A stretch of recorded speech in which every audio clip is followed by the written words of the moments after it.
Could you choose to have your leg amputated if it was the only way for you to move forward with your life? Cody did at just 17 years old. Before recording this, I'll be honest, me and Cody had never really spoke. He's a friend of a friend and he's a personal trainer at a gym that I used to go to. But after sitting down with him, I left feeling absolutely pumped up. His energy is infectious. He's been through so much, but he's managed to build a life just full of things that make him happy. It really is honestly a mindset that I think I could learn a lot from, and I think more of us could just implement into our lives. In this episode, Cody takes me through his diagnosis, what it's like for him and his family to go through something like that, and what went into making that life-changing decision. He explains the different types of prosthetics he uses. We talk about his love for the gym and fitness, surfing, mountain biking, and how he finds joy. We talk about how he loves to help other amputees with sport and training. My hope is that when you hear Cody's story, you'll walk away feeling inspired. I know I did, because most of us will never have to make a decision as big as that. But we can all choose to live with the same sort of drive and positivity that he has. If this episode hits home with you, or you think it will help someone that maybe needs a reminder of what's possible, I'd really appreciate it if you can share it with them. And please, as always, follow the podcast so you don't miss out on any more amazing stories just like this one, because that's exactly what Maybe This Helps is all about. I hope you enjoyed the episode. Let's get into it. I watched, not in a creepy way, but I was having a look at all your like stuff on like your Instagram and stuff. Yeah, and it seemed like you did that video about sort of explaining like what happened and whatever. Yeah. And mate, I'm sure we'll get into all that, but I'd love to genuinely just find out about sort of who you were and what you were like as a kid, like prior. Yeah. Obviously, I know at the minute I've seen like, you know, you go surfing and like mountain biking and stuff, but like, is that kind of how you always were, or like, what was life like back then? I think pretty much like, mainly because of family, I'd say. You end up like doing whatever your family do. Yeah, and my family have always been into like surfing, proper mountain biking. Yeah, proper like outdoorsy people, like hiking and camping and stuff. So I think I've literally always done that sort of thing. That's it. And then, so I think, and then other than that, it was just running about with friends and stuff, isn't it? Like playing at school all day, come home, play out the front, ride your bike, climbing trees. And exactly, that sort of stuff. Yeah, cool. So I think it's always been that sort of thing. And then I think weirdly that led to it anyway, because I thought I had shin splints from running about too much. And that's what they thought it was. They thought that I'd been just doing too much, like running around and stuff. And it's like growing pains. Yeah, literally like growing pains, and they thought it was shin, and then like shin splints. Turned out it wasn't, but at the time, that's what they sort of thought it was, because they just didn't really know, what was going on. Oh, mate, you might as well just get into it then. So that was what, when you was 8? Yeah, is that right? Yeah, so I was 8. Yeah, so when I was 8 years old, I started feeling like pains in it, and then it just gradually progressed from there. So I went to like walking centre, get it checked out, and they were like, oh, it's probably just some aches and pains, pretty not standard, and then swelling inside. They then didn't really know, so they said like doctors. From the doctors, it was like they sent you straight in. But yeah, it was weird. For a long time, they just thought it was some sort of shin splint or like a bone infection, which is relatively common in kids. Yeah. And then when you say a long time, like sort of like how long? Yeah, saying that. When I say a long, it was, I think it basically ended up being about roughly a month or so, maybe a little bit longer. But in the grand scheme of things, when you're trying to like figure out what's going wrong, it was quite a long time, because they then put me on some antibiotics for a while, and again that didn't touch it. So they were like, time to get a biopsy done, and that's when they did the biopsy to check what it was. Wild. Yeah. So like, I guess like 8 years old, I guess in some ways you kind of have the, I don't know, like the illusion of being young and not really understanding the severity of it. But can you remember like how that all went down, like when you got told, like what actually happened with that? It's mad. I still find, it's something I think that will stick with everyone. It will always stay in your mind. It was, I remember being in a room with like, you know, the surgeon that had done the biopsy and my parents, and they just said like, so it's cancer, and it's like a blur. It was weird. It like everything goes into a blur, and I think I just got hot and like, it's like just stressed, started sweating, and just because it's a really weird one. You don't really know how you react to something like that, especially like I said as a kid, because you don't really know what's going on. Yeah. I've said it before. It's like the only thing you think about at that point is like, oh, I'm gonna lose my hair. Yeah. Forget everything else that's gonna come with it. You're like, oh no, I'm gonna have like bald head for like a year. But so it's a weird feeling. Just the whole world feels like you're just tunnel vision. It was weird. Yeah. I mean, I can probably imagine how like my parents would have handled it, but like, how did your parents take that news? Because like, I only asked. So me and my wife, we're just expecting our first kid. Oh yeah. Yeah. Nice. I'm buzzing about it. But so like, it's literally the first time in my life where I'm starting to think like a from parent, a different perspective. Right? Yeah. So now, like speaking to you, I'm like, shit. Terrified. Yeah. I think that's the weird thing. I think I sort of briefly chatted with my parents in the past about how they took it. But the only side I ever saw to it was like the positive. They'd always be like super positive, super upbeat in person. They'd never let on if they were stressed about anything, which I think is fair play to them, because you know how, like you said, you could imagine how intense that is. Trying to keep a family happy knowing that something like that's going on must be. Have you got any other siblings? Yes, I've got like a younger brother, an older sister.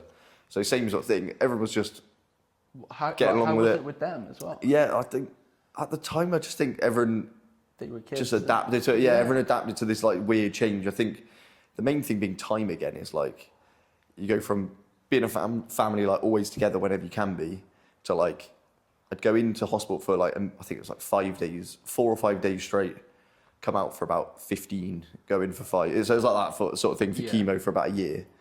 But then within the 15 days that I might have been out of hospital, I'd probably end up having to go back in due to like a temperature or something, because it instantly like you get every sort of cold you could possibly imagine when you have no sort of like immune system. Yeah, immune system, as I say. So that was I think that's probably the tougher bit for everyone else around me. Everyone always says, oh, you know, like everyone got through it, it was fine. But there's always that level of like, I think when you reflect on it, there's a level of guilt where you're like, I've taken away a lot of my family's time, you know, my siblings' time, you know, with my parents and doing things that we might have done that we didn't get to do. Because it wasn't, like again, from like what I've seen, it wasn't exactly a straightforward journey, right? So like you started when you were 8, in and out of hospital for a year, and then multiple surgeries. Like what sort of happened? After the chemo and stuff? So that's the thing. I think the cancer thing's like in my mind, I sort of compartmentalise it. So it's like there's 1 year, and then the rest is like completely separate. Like the chemo stuff was about a year basically. Okay. And very much towards the end of that year is when I had my first operation, like big operation to get rid of the bone. Again, I was like mid thigh to sort of bottom of my ankle. So that was like the biggest operation where that was then replaced with metal, like a knee joint and stuff. But then the issue was that I was growing, and it meant that I'd have to go and get operated on every so often. Just basically whenever there was a growth difference, you have to then get it operated on to lengthen it. So when you say that they, like, was it a case of like effectively like you had an amputation then, or like was it part of the bone? Like, so it was actually like completely internal. So it's like an internal prosthesis. So it's like the bone from here to here, just gone. So you take it all out and swap it out for a metal version of it. But still looks like a leg. It looks like a normal skin leg, you know, that sort of stuff. The only difference is the shape looks like different because it's not quite normal looking, it looks like a normal leg to some extent. And would it? It functions like a normal leg, or in theory? Right. Okay. So that's where the issues began. Was that it should, in theory, just function like a normal knee joint and stuff. But I scar up really quickly. Like, so, anytime they did anything to it, like I'd scar all around it internally, like it would lock it up basically, and then I couldn't really bend it past like 30 to 45 degrees most of the time. Pretty rough. Because if you were to like try and bend it past that, it would just be like agony.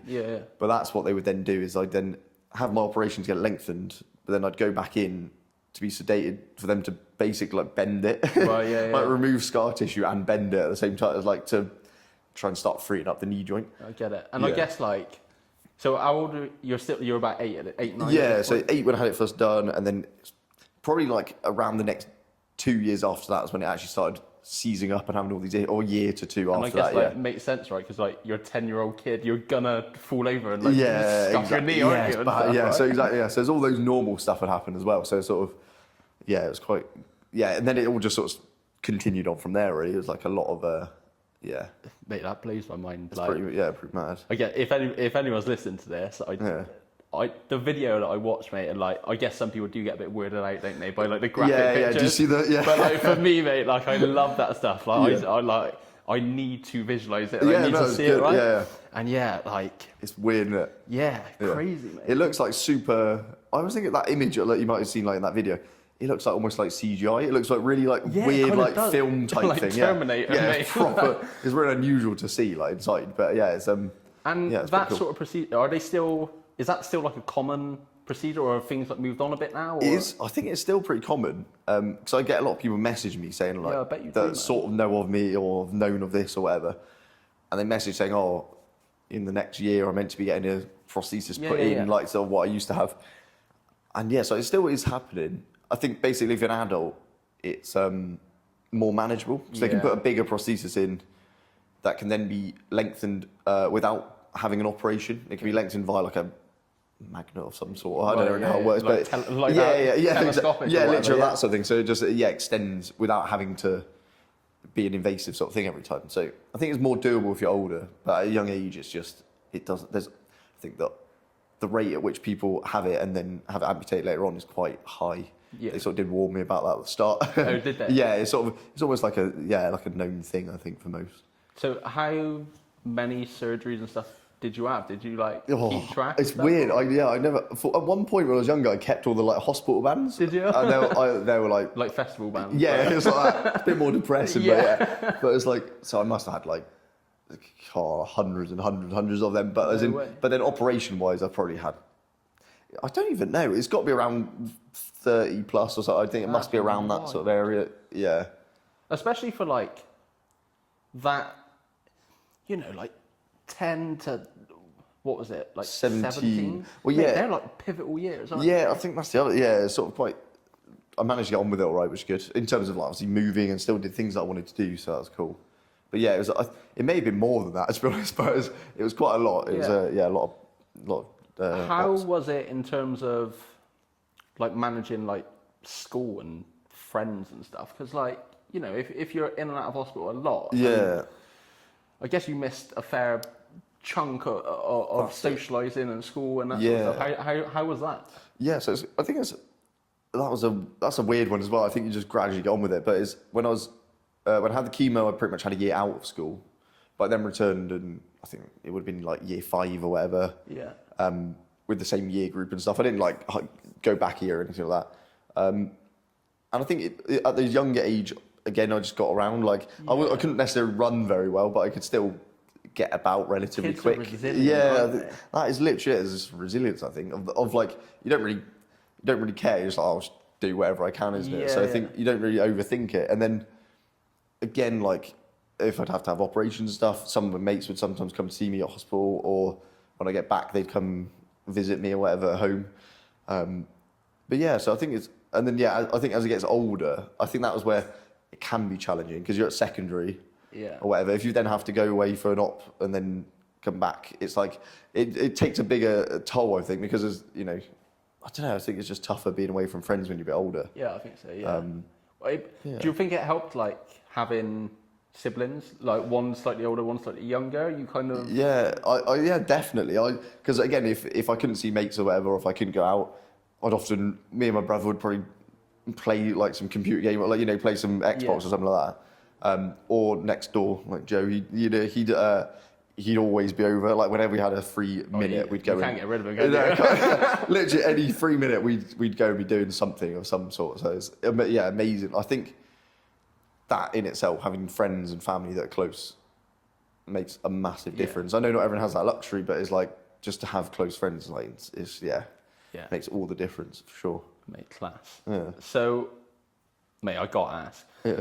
How on earth did you just decide? Was it a case of just one day you were like, "Oh, get rid of it. I just need it gone"? Or Yeah. like... So that was so it was in sixth form. So I was done my first year of sixth form. I was halfway through my first year of sixth form, and I just started. I felt like just tired. It was really weird. I was like super tired out for like a month, and I just remember thinking something's like not right. And then after that, it was weird because I was sat there one day and I pressed my leg, like I just pressed on it like that. Yeah. And it made a big indentation and then just didn't come back out. You know, like if you press your skin, it's going to return. Yeah. It just didn't come back out. And I was like, that's not right at all. Yeah. So then I had to start getting that checked. And that's when they said like the whole metal bit internally is like infected, is like full of infection. Which again, I was like, yeah, I think like it wasn't I think it was a shock, but it wasn't I don't know. It's a weird one because I sort of understood what had happened. Yeah, and I guess like you didn't feel right. Yeah. So it like you kind of there was something, subconsciously knew something was wrong, I guess. Yeah. I think that's it. So I just knew something was definitely going on. And then I'm trying to think, it feels like ages ago now. And then I they basically I had loads of chats with doctors and stuff. They gave me the options that it was going to involve. It was either like potentially they would take out the whole metal thing, replace it. I'd have to sort of wait with it straight for like 6 months or a year or something, and then I may or may not have to be in a wheelchair for a bit. And I literally was just like, just done. I think I was so many operations for it to like continue messing up. I think if it were working perfectly fine at the time, I might have had a different view on it and gone, actually, fair enough. Like if I could try and have this again. But I was just so done. I was like, I think like what, nearly 10 years of trying to persevere. Yeah, that's it. Like that's a pretty good shit. I think that's it. Yeah. So I definitely did my time with it, and I was like, yeah, I think it's time just to have it amputated. And then it was, I know I was doing my AS level, so I think I was about to turn 17, and I had it done in August when I had turned 17. But yeah. Mate, that's crazy. Yeah. Like, talk me through that then. Like how quickly did that process sort of like move forward? Like, like as dumb as this might sound, I've never met someone that like decided to have their leg chopped off. Mate. No, 100%. So I think it was the actual infection sort of time was a while, and they sort of kept it under control for as long as they could, sort of thing, saying like they could, keep I could keep it till I sort of kind of was done with it. So I think it must have been around maybe 4 months of like having an infection, but knowing that there was a time limit. So I think I was given a couple of dates, and I knew that I didn't want to have it in July because it was my birthday. So I was like, I'll do it after that. And then I knew that I was having it done in August. It was August the 4th, 2017. It would have been. And because I knew, I think it was kind of nice because I knew the deadline sort of thing was coming. I made the most of like the last of it. And so I thought, wow, I can't fuck up any more than it already is. So like I went surfing with my family for my birthday, and that sort of at the end of July. And I got back and I did one last like bike ride with some of my mates. We went out to Bath and back. Yeah, sick. But at that time I knew my leg was fucked. It was like not working at all. It was like it was just a mess basically the whole time. But was it painful and stuff at that point? It wasn't so much painful, but it was like, because of the infection, my skin had started breaking down and stuff, and it was just bad. All around bad. So I sort of just knew that the time was coming, and I was like, might as well make the most of the last bit. So I guess I knew a full like month before the actual date of it. Still pretty quick though, isn't it? But still, it's quite a quick turnaround. I think they don't want to let you think too long about that. 5 minutes ago we said a month was a long time. That's true. And then you flip it, and it's like, and it's a short period. Yeah. How did you discuss it with your parents before, or was it a case of like you made up your mind and you just told them like, this is what I want? Yeah, I remember the first sort of time when it was properly put on the table, and it was like, this is looking like a pretty proper option at this point. And I think that was the only time in the whole thing that I actually sort of felt like proper devastated about it. I think because for so long I think I was like, I knew it was probably going to come at some point, but I think until it was actually like confirmed that that's probably one of the next, I have the option still, but it's most likely going to be one of the next steps. I think, I spoke to my mum and dad about it, and I sort of, just that was the only time that I've properly, yeah, I guess in the build up to it actually felt bad. And then after that, I just sort of understood it again. It was pretty okay with it. It was weird, yeah. Like when you say feel bad, like what, like scared? Like, I mean, I'd be petrified, mate, to be honest. Like, I think weirdly, it wasn't even that. I think it was frustration. And it was a weird feeling. I think maybe anger and frustration because I spent so many years trying to resolve the issues that I was having. And then you think, could I have just resolved that when I was 9? Yeah, and not gone through that and actually probably lived, you know, it's simple. I could have still done the same sort of stuff, but maybe without all the operations I had. But then I think every surgeon and every family is always going to try their best to keep it for as long as you can, in the hopes that it could potentially work out better. But yeah. And everything, it's lovely in hindsight, isn't it? Like, yeah, exactly. Yeah, so it's all well and good thinking about after. Yeah. But I think because it would also have been my parents' decision if I were 9 or 10. True. Okay. Yeah. They were like, they wouldn't make that decision on my behalf without me fully having like a good understanding, I guess, of what I'd actually want to do. That, yeah. Actually, I never thought about that. Like, at least you had the choice. Yeah, that's it. Yeah, it's sort of. I know. I think they still have to sign off on it, obviously. But it's but at that point, I was old enough to realise like what quality of life I think I was going to have either way. So I think, yeah, it's quite good. Yeah. Yeah. And then, how in terms of like recovery and post-op and stuff, like what does that sort of look like, or what did it look like? Yeah. So for an amputation, it's actually not too. It's relatively quick in terms of like. I had amputated. I woke up from it. I personally didn't find it weird looking. They always warn you. They say like, you don't have to look down for a while in the fear that you're going to freak out or something. But it didn't really faze me, to be honest. Like seeing me with one leg, it didn't really like faze me. Do you think that's because maybe your leg had looked different for like so long prior? Yeah, I think that's a major part of it was because it'd been a problem for a long time. Yeah. And then it looked different and like it just. Yes, it felt different. Yeah, it felt different like on a daily basis.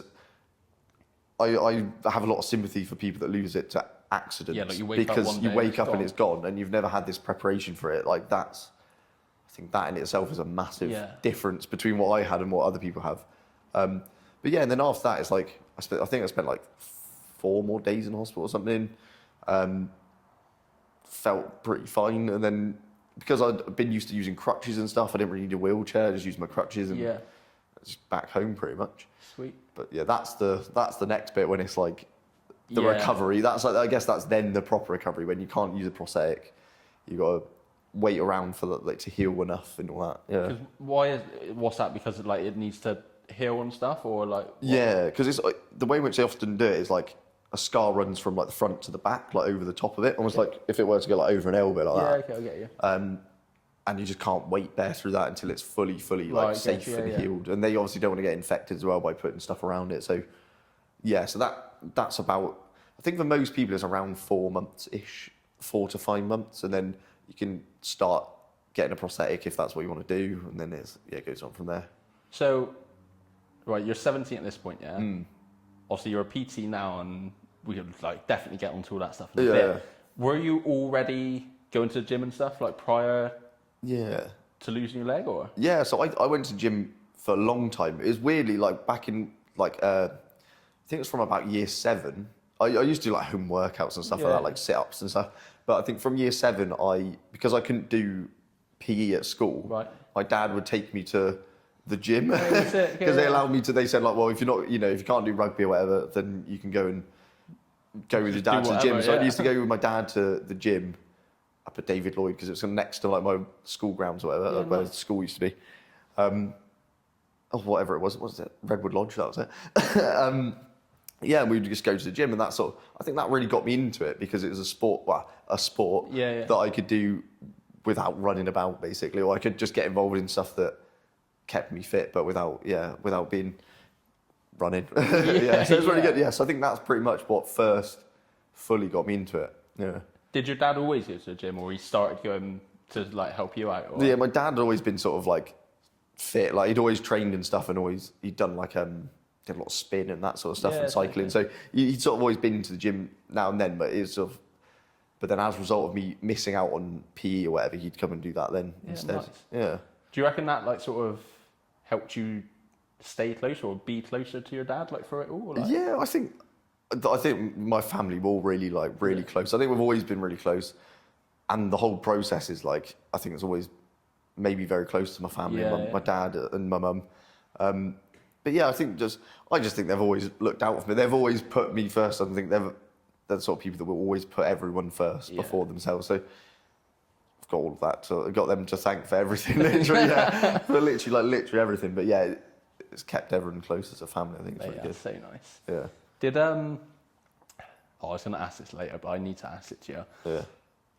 When you sort of first got your first prosthetic and then started going back to the gym, like yourself and stuff, that you must have had like some fuck ups or something where like you just weren't used to. I need to ask you this. Yeah, there's a lot of those times. There's so many times where I've been like, I don't know, because for all went back with just crutches.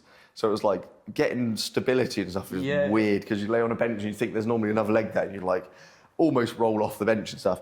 But it's never been too bad. I have to admit, I've never fucked up too badly in the gym. One time I accidentally got my foot wedged in something and I went to turn, but I'd somehow like rotated the entire like prosthetic. Like it hadn't sheared any bolts or anything, but it turned everything. So my foot was basically like 90 degrees that way. Yeah. And I was facing that way and I was like, shit. I didn't have an Allen key with me, so I was like, I had to like try and like jam it back around and then go home and get an Allen key and come back. Man. That's something I've learned over the years. Is take an Allen key with you. Honestly, I have an Allen key with me at all times. Like, it's either in my bag or in my van, always. Because it's crazy. It's quite funny. Mate. Yeah, sorry. I got many more questions on that sort of go stuff, for it, mate. But, it's good. Yeah, it's good stuff. No, yeah. And then how was it? I guess like you said, you obviously were pretty used to using crutches and stuff, but did you have to adapt a lot in home life afterwards, or was it again not too bad because it had been? Yeah, I think like I said, because I've been so used to having like a bit of a dodgy leg beforehand anyway. I literally just like. That's a good way of putting it. Yeah, literally was. I pretty much since it all messed up, I had to go up the stairs like left foot only first anyway. Yeah. Like it's all those sort of things that I now do anyway. It's almost like you had 9 years of training. Literally like that. It's crazy. I had like 9 years to prepare for it and then had it done. But yeah, so other than like using crutches and stuff, there's nothing really changed much in my home life. And obviously as a kid, so like my parents would cook for me and stuff. So obviously again, a bit later on, if you were 18, you had it done, or living alone, you've got to figure out a few different things. But yeah, for me, it wasn't and I guess like again, like in this is me glass half full sort of person, but everything happened to you at an age where you're so like moldable, and like you said, like if it would have happened to you at like 50. Yeah, that was it, yeah. Like you'd be so set in your ways. Yeah. I can imagine that's like really hard for people to sort of adapt to. But I guess for you in some ways it pretty much is just to some degree all you've ever known, really. Yeah, 100%. Yeah, I think that's one of the things I've known a lot or noticed a lot now when I speak to, again, now I have so much contact with like one-legged people, it's crazy. It's so weird like how many people I know with one leg now, but when I have contact with like so many people, I realise you can almost see it as like black and white. You can see like the young people have a bit of a different perception of it. Yeah. The older people definitely have a different view of it. I don't know if there's a cut-off point at some point, but like it is literally like, I think a lot of older people, if you've been active your whole life and then there's something like that happens, it is literally to them, it does feel like the end of their life. And it's completely understandable. You've lived your whole life knowing only one, being able-bodied and stuff. But and then a lot of the young people I know, they just do it. They're just like, well, if I don't sort out at this point in my life, where am I going to be in 20 years if so they just smash out. Like there's a guy that I keep seeing at the moment that I've been doing my PTing with, and he had his amputated, like it's pretty much like must have been like 6 months ago now, and he's like back to work now. He's like walking around. He's a baloney guy, but it's just crazy. I think like that's an even quicker time frame than I was, and I thought I was doing pretty good. It was like it's just insane. Yeah, it's pretty mad. Mate, yeah, it's like genuinely, mate. Like this is everything you just said is like pretty much the reason that I started doing this, because obviously like I've called this like maybe this helps, and like genuinely somebody listens to this it's so and good. like they are in that hospital bed a day after surgery like you were. Yeah. And maybe they put their headphones in and listen to this and they're like, so oh, true. like, well, Cody's all right. Like, he's fine. Like, do you know what I mean? No, it's true. It's literally like that. Yeah, 100%. Yeah. Yeah, mate. And genuinely, I'm just proper nosy and I Yeah. just want to find out know what's going on. Yeah. Yeah, that's really good. I love it. But, no, yeah, that's wild. That's actually blown my mind a little bit. So then, I need to know, how quickly afterwards then, from when you got your first like prosthetic leg and stuff, how quickly were you back on the surfboard and riding your bike? Yeah, so funnily enough, I actually rode my bike like 2 weeks after. Don't tell me with just one leg. Yeah, with one leg, yeah. So I went, because I was off school or whatever, because I couldn't, or sick form, whatever. So I went, went out with my family, and they were doing a walk, and I was just on my crutches, but then my brother had his bike with him. So I just was like, oh, give it a go. And it was absolutely fine. You can ride it with one leg, literally, and it was like 2 weeks after. So it's completely doable. Right, class. And then obviously 5 months down the line where I could actually wear a prosthetic, I tried my bike like a little while after, I think, because I was just getting used to like walking. It must have been like, I don't know, it must have been like a few months, maybe like 4 or 5 months. I'm not really too sure. Realistically, I could have done it way sooner, but I think I was so cautious not to set myself back. Yeah. That I didn't want to risk like, if I'd come off and like damaged it, I'd be like devastated. Because then you've got to go back like 6 months again almost, isn't it? Yeah. But yeah, and then surfing, same sort of thing. I'd gone to the sea. I think I'd gone without a prosthetic at the time because I didn't have a one that could go in water at the time. Yeah. Because I think, again, that was probably about 5 or so months in, maybe a bit longer. But and I think one of my family members took their surfboard and I had to go at it. And again, you can surf one leg without my leg on, which is quite interesting. Yeah, so you can still do it. It's just very weird. Yeah, and balance-wise doesn't really work that well. But yeah, so it's all within a year. It was all easily within a year, if not maybe a bit sooner. But so long ago, I can't remember the time frames. But yeah, it was good. Mate, you can get back to it pretty quick. Yeah. As long as you know you're doing it safely, I think that's the main thing. Yeah. You just mentioned about the like waterproof leg. Like, how does that work? Like, yeah, it's crazy when you dive into the world of like prosthetics and stuff. You realise like how much stuff there is. It's just like how complex. Yeah, so like the specific one that I wear, this is like my daily use one. I use it for like hiking and walking or whatever, and just then like daily stuff. It is waterproof to some extent, but they'd say like don't go in salt water with it because it will just corrode everything, and it's electronic. So it is waterproof to some extent, but they'd say like probably don't. It's also a lot of leg to lose, because it's such a good knee. If it messed up, I'd be like so pissed. But then so then there's other prosthetics that are made specifically for water,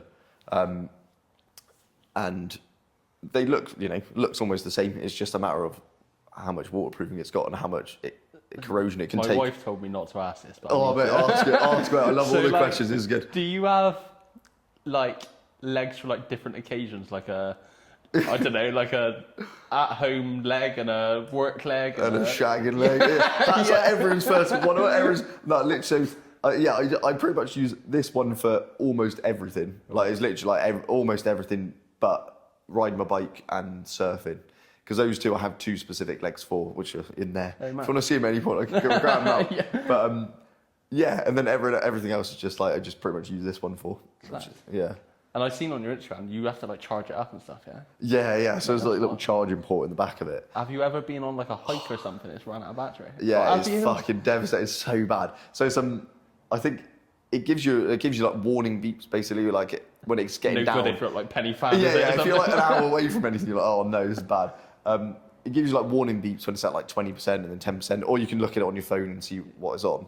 But yeah, if it locks out, the idea is if it runs out of battery, it's got this like, it's like limp mode. It's the equivalent of a car having limp mode on it. It's like, it will work to some extent, but it won't fully work. So if you are like far away, you're pretty screwed. I've had it where I've been like not too far away and it's gone, and I'm like glad that I was this far into the walk. The other option is carry a battery pack with you, and I do that now when I'm camping and stuff. I just have a battery pack that I can just plug in case it goes, because it is a nightmare. What, just like a normal battery pack? But the issue is like the charging port is not a normal charging port. Like, it's like a really weird like thing. So you need like an adapter, but you just plug it into normal power pack and just charge it up. Yeah, it's pretty good. How long does it take to charge? Like if you're charging it at home on like the mains, it would just be like 2 hours, like to fully charge it. Sick. They're really good batteries like in them, but again over time they gradually like wear out after 4 years or 5 years, and then they don't really work quite as well or hold their battery quite as well. But yeah, no, it charges really quick. But I just plug it in overnight every night in case I forget. It's better to have it as a habit to charge it than not. So I was going to say, like with your phone, isn't it? Before you go to bed, put your phone on. Yeah, I do that. I literally put my phone on and my leg on next to me. I literally do that. That's literally it, yeah. That's it. Yeah, that's mad. It's pretty funny. Yeah. How was, again, like, this is maybe more for just if anyone's listening, but how was it, because I guess prior to when you had your leg amputated, as much as I know your leg was like a bit messed up and whatever, but for the most part, like, it was your leg, right? Yeah. But then how was it did you have like bad public perception once you had a leg? Like how did you deal, because I know what people are like, people stare and point and, you know, just all those silly things, but like, did you get much of that and how did you deal with it? I think it's a weird one because I obviously limp now. I think probably a similar amount, or if not, maybe even slightly less than I used to when I had a leg. And I always used to wear joggers. I think that's actually it's a very good point. I haven't thought about that before. It's actually really interesting. Because it looks slightly weird, like it still looked like a leg, but like the shape was slightly weird. I was way more conscious of that than I am of just having a robotic looking leg. So I think I always wore joggers, like always, pretty much the whole time, everywhere. And I knew I still looked like I had something wrong because I'd limp or whatever, but I just didn't like the look of the leg itself. Yeah, okay. No one ever actually made a deal with it. Like no one really ever would ever say anything to me or whatever.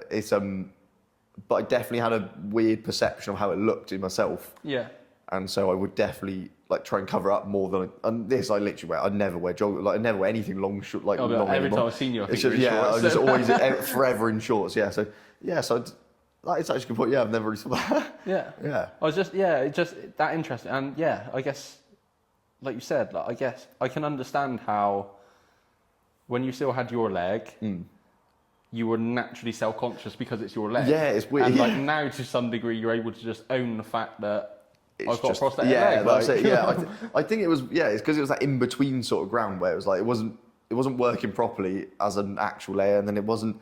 You know, it didn't quite look normal, and then the worst is security at airports. Like, it's way better having one leg like this than having the internal prosthesis. Because with this, they see you in the queue and they're like, oh, he's got one leg, it's fine. He's got to beep in a second. Yeah. Whereas when I looked somewhat normal with joggers on, they like it. You know, it takes like ages to get through. Because like there's a massive like beeping thing that's going through. Yeah. So. And then I guess you got to get out your paperwork. And that's it. You bring like paperwork as opposed to this being like.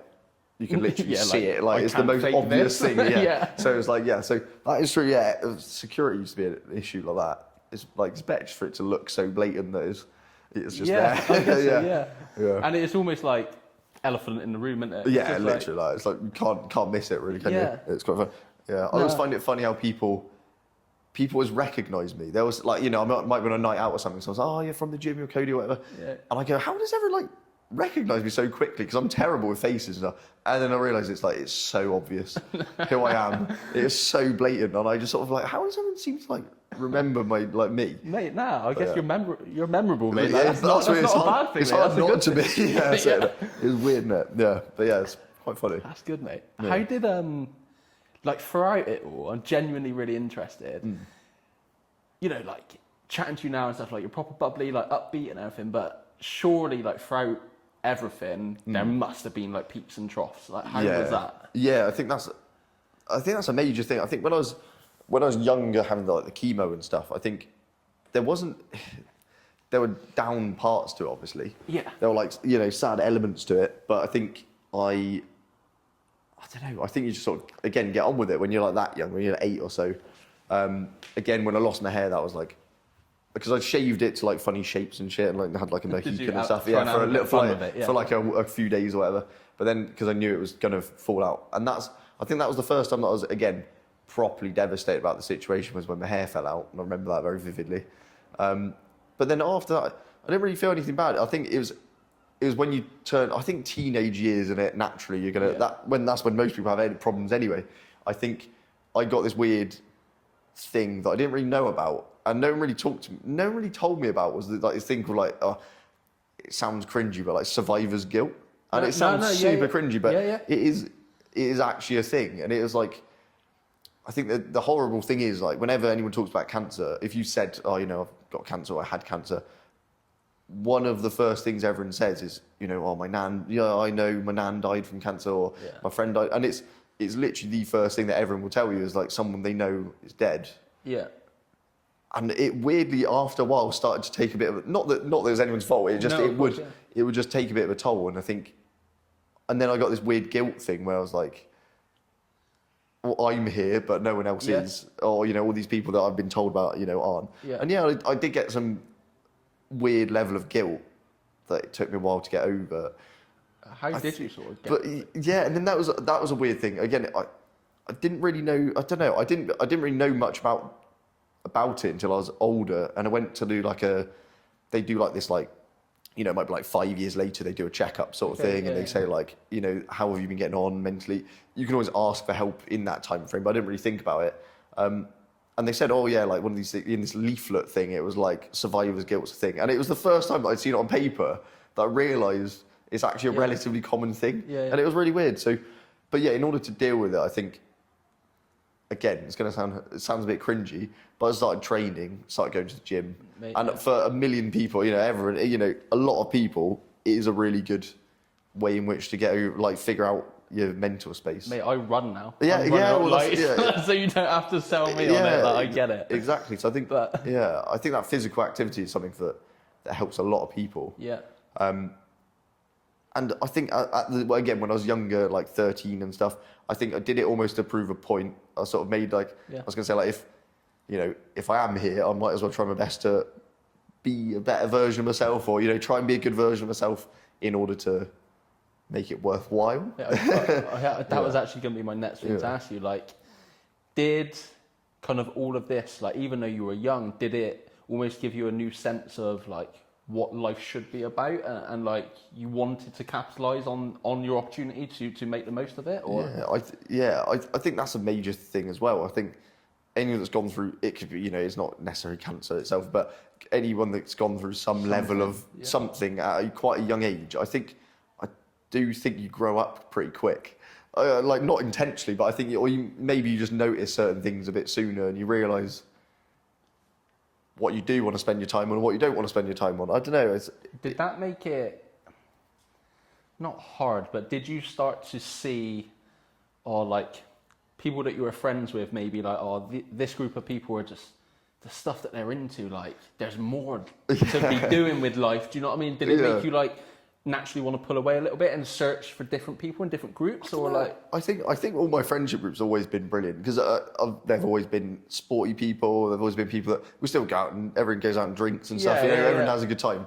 But I think everyone was really good at that point, because you still try new things, do mad stuff, but you actually just enjoy it. I think it gave me a sort of a different perception on stress, potentially. Yeah. Okay. Like, I think I realised that, again, especially as I got into, like, teenage years, I was like, there are people, oh God, we've got this exam coming up. I still care about school, but at the same time I was like, mate, that is not the end of the world. You know, I think maybe that put certain things into perspective. And I was like, you know, if I do well at my A levels, I do well at my A levels. If I don't, I don't. I don't think I ever put stress on myself, because I realised, like, there is more to life than panicking about an exam. You know, so who cares if I get a C in maths? Literally, exactly. I think that's it. Yeah, so I think that sort of perspective, that did change, I think, over time. Yeah, it's interesting. I think, like, everyone that I've literally spoke to recently, similar thing. Like, everybody, different things. Like, spoke to other people that have had cancer, people that have lost their parents, or been dealing with addiction, or whatever it's been. Yeah. Every single one of them, that when they seem to have, I don't know, for lack of a better words, like, got through it. So I don't think you ever necessarily get through certain things, but you know, they've got to a point in life where they're able to look back and reflect, I think is a good place to be. And they've got to that place, and every single person has been like, like, all the things that I used to find stressful are now minor, and I don't care. Like, they're just problems, and I'll fix it. I think that was a big thing. It's so true. I think, although I think now it's been so long since any major issues that I've had, you do gradually lose that, and it's weird. And I'm naturally like, I would say I'm naturally someone that, like for work, for example, because I'm self-employed, I'll naturally overthink that sort of thing a lot. And sometimes I do just have to go like, look, think in my head, like I don't need to be panicking on this level, that, you know, about work and stuff. That, so I think it's good to remind yourself now and then, like, you know, where you're at and what you know, what you need, how to prioritize stress and stuff like that. I think it's interesting. I said this to someone, not on a podcast. I said it to someone just having it over a coffee, and they honestly looked at me a bit weird. But they were asking me about like why I've decided to do this run and like whatever. Yeah. And I was like, mate, honestly, I was like, in a weird way, I was like, I need to be reminded of the stress to keep me. I weirdly feel better off the back of like everything that I went through with my nan. I was like, and the running is so shit and so hard that it keeps reminding me of like how hard things used to be. And like the running in comparison is nowhere near as bad. So I'm like, if this is the worst thing I've got to do right now, life's good. Like I'm all right. It's a really good way of looking at it. I like that. It's really good. It's so true as well, isn't it? And like the first time I went to this run club, and it's like, you know, most run clubs are like 5k or 10k. It's like this 25k run club. And I went to it, and as soon as I turned up, like 4 people in the first 5 minutes were just like, they asked me like why I started running, and I said, I was like, I'm training for this ultra marathon, but I didn't say like necessarily like any more about it. Every single one of them were just like, what are you dealing with then? Every single one of them. And I was just, straight away. I was looking around at all these people. I was like, oh, maybe like maybe there's something in this ultra marathon thing. That's what run clubs are made up of in that case. So everyone just wanted to. That is so true. Crazy, mate. No, that's good. Have you you've said that obviously you now weirdly know loads of people with one leg. And stuff. Is it a case of like people are sort of gravitated towards you? Do you think because they're like almost searching for like hope in a sense, like they want to be able to tell themselves that like it's going to be okay? Like, do you think like that's an aspect of it? I think that is quite a big aspect of it. Like some of it's physically, like literally because I go to get my leg fixed and I'll be around literally people just all the time there with one leg, so they'll have a chat or something, or we'll chat while in the weight room, whatever. But I do find a lot of it, especially via like social media, it's either like families of kids going through cancer or something like that, or families of kids that have had amputations that reach out to me, or like slightly older, you know, like might be like in their 20s and stuff, and they've messaged, just more so just to ask how I got on with it and how I dealt with it and how I've managed to get to where I am now. Because I think, again, when I had mine done, I didn't really have anyone specific in mind or on social media that actually had one leg. I think it's just having, I think it's just having someone that you can say, like, oh, well, even if it's not right now, in 5 years' time, I might be able to do my surfing again. Or, you know, I think it gives people a bit of a timeline to work towards. Because, I guess, hope, back then, when did you say it was 20? It was 2017. So, it was still Facebook and stuff was about it. It was still all about and stuff, but I think definitely less people posted about. It's evolved a lot, hasn't it? Massively. I think it's like really evolved. Yeah, I think like that's an interesting point, because I mean, like, social media generally gets a lot of bad rap done it these days. Yeah. And then I think it's genuinely just what you make of it. Like, so true. Yeah. You know, like, you can choose what content you consume, right? So, exactly. Like I've genuinely done that. Like, I've just searched for things that I think motivate me and encourage me and like make me want to do better. No, so I've just like actively found that. It's 100%. Definitely. Interesting, mate. Yeah. If this is just, I guess, a bit of like to wrap it up, but if anybody is like sort of listening to this or watching this, what would you say like your biggest sort of like key bit of advice would be for anyone? Is that a hard one? That's tough, isn't it? I think it's a really tough one. I always say to everyone, like, just take each. It's such a cliche. Take each day as it comes. Purely because it's just, you know, one day you might have a brilliant day. Even now, like I work flat out, but one day I'll wake up and my leg's sore or messed up, and I still struggle with that. But I think just if you just keep in mind that, you know, the next day may be a bit better, or, you know, it's going to be all good. Yeah. Just take it. I think, yeah, literally just taking each day as it comes, and you have good and bad, isn't it? But for what it's worth, it, you know, you're going to get through it at the end of it. You know? Yeah. No, definitely, mate. I think like that's like they say this in so many different things. Like whether you go to like a mental health support group or like AA or whatever it is. So many people say, if you feel like today's a bad day, just get to tomorrow. Yeah. Do you know what I mean? And like, you know, like things might not be that different tomorrow, but they might be a hell of a lot better. Do you know what I mean? And like 100%. Yeah. Right, I think I'm definitely, you know, bad at this. I'm very good at looking a year ahead. Yeah. Do you know what I mean? 100%. Yeah. And I'll get so wrapped up on next year. Yeah. When actual fact, I got to do tomorrow and next week Yeah. first. So, Do you know what I mean? So I best worry about them first. Yeah. I think that's it. And I think if you can put, again, that sort of time frame into perspective, your stress can, you know, you can reduce your stress, and you can just feel a little bit more comfortable in what you've got to do, you know, day after day. Yeah, 100%. Yeah. Mate, can I see these legs? Yeah, literally. Should I go grab it? I'll bring them out here for this.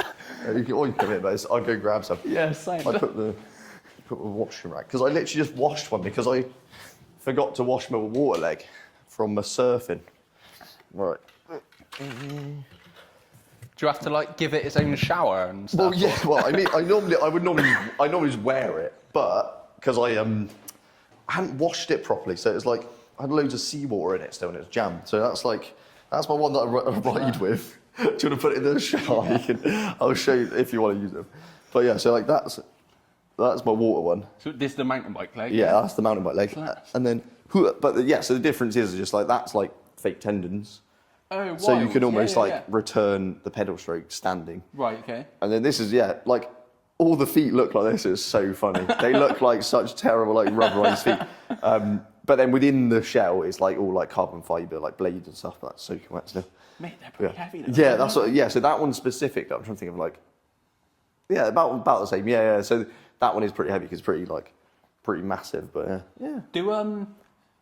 This is probably a bit of a weird question, but are there can you upgrade legs? Yeah, so there's definitely like a hierarchy to them. Like this one's almost as good as it gets. Is it?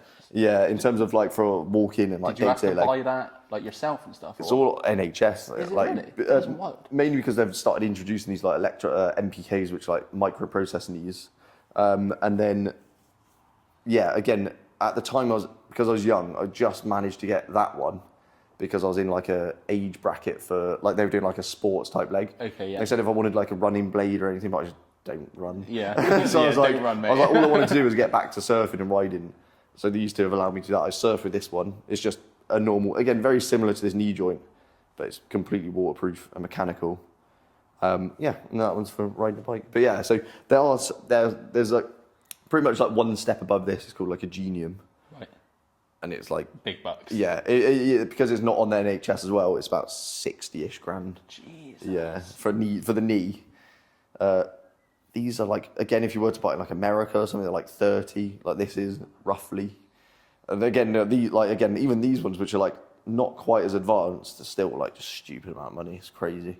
Mate, yeah. Which is mad. Thank God for the NHS, isn't it? Yeah, literally, mate, yeah. Because otherwise we'd all be a bit of a mess. Yeah, Yeah. You now you've seen that, and you've said that, and I've seen them.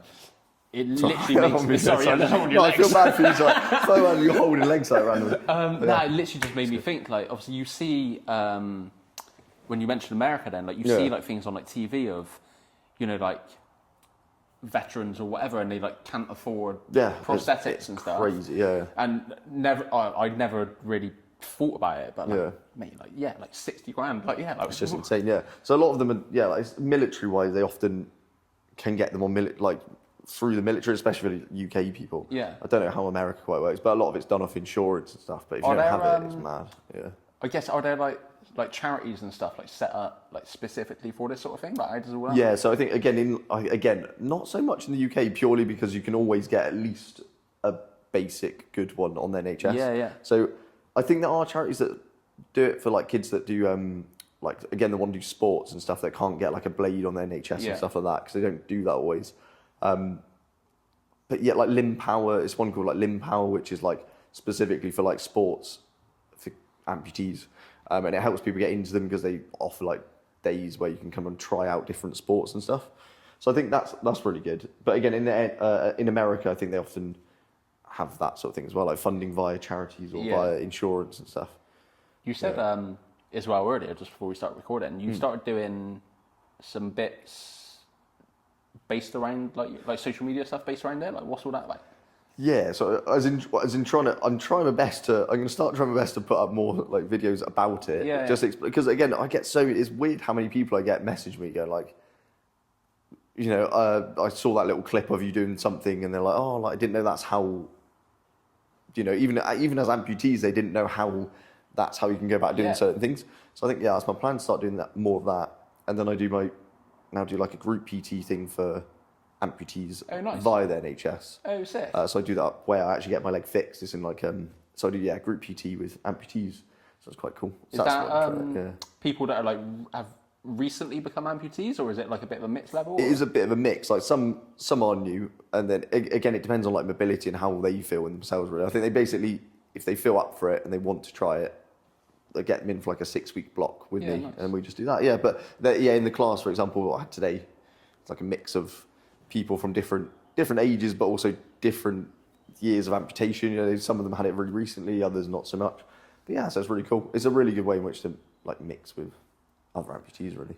Yeah, because then they get to know what everyone else is doing or how everyone else has done it. So it's pretty good. Yeah. Yeah. I guess like as well, like, you know, aside from obviously the obvious, you're healthy, right? And you're fit and you're young and you're very capable. But I guess to some degree, I can imagine you still want to be around people that have been through the same things what you've been, like-minded people. Weirdly, does that make sense? Yeah, 100%. Yeah, I think it's weird. What I find weird is that for a long time I found it really bizarre if I was in a room with other amputees. Oh, did you? I found it really weird because I was sort of like, I was so used to, like I said, being able-bodied and like trying my best not to be disabled. Yeah, okay, yeah. And then all of a sudden when you're mixed with like loads of amputees, you're like, am I? Yeah, I don't know. For a long time, I thought, oh no, like I am disabled. I don't think I've ever really thought about it too much, but now I like love it. It's good because everyone has a chat. Everyone's got different like tips that you always learn new stuff that you never quite knew before. So everyone's got tips that they can share about different ways of getting about doing things. It's quite. Do you cool. find it quite sort of like fulfilling to be able to almost show other people that it will be okay and it can be okay? Yeah, I think that's really like that is really nice and something that I didn't. Again, for so long, I thought, oh, people won't actually like. For example, doing a social media post. Like, I thought people won't really actually get anything out of this. Yeah. But then I actually get people that message saying, oh, I really appreciate you putting that up because of it means that I can do this, or they ask me advice about what their leg's doing or whatever. So yeah, and now that's become quite a big part of it, and I actually really enjoy it. So it's quite cool. Sick, yeah, it's really good. Yeah, so I try and do more of that sort of stuff. Yeah. Mate, that's class. Mate, this has been fun, man. I enjoyed this. So good. Thank you for doing it, man. I appreciate it. It's been so good. Is there anything else you sort of wanted to like cover or take off? Or? I think it was cool. Yeah, man, that was fun. I appreciate it so much. It's so good. No, it's sick. Mate, this is sick. Yeah. Thank you. Cheers for that. That was absolutely brilliant. I love that.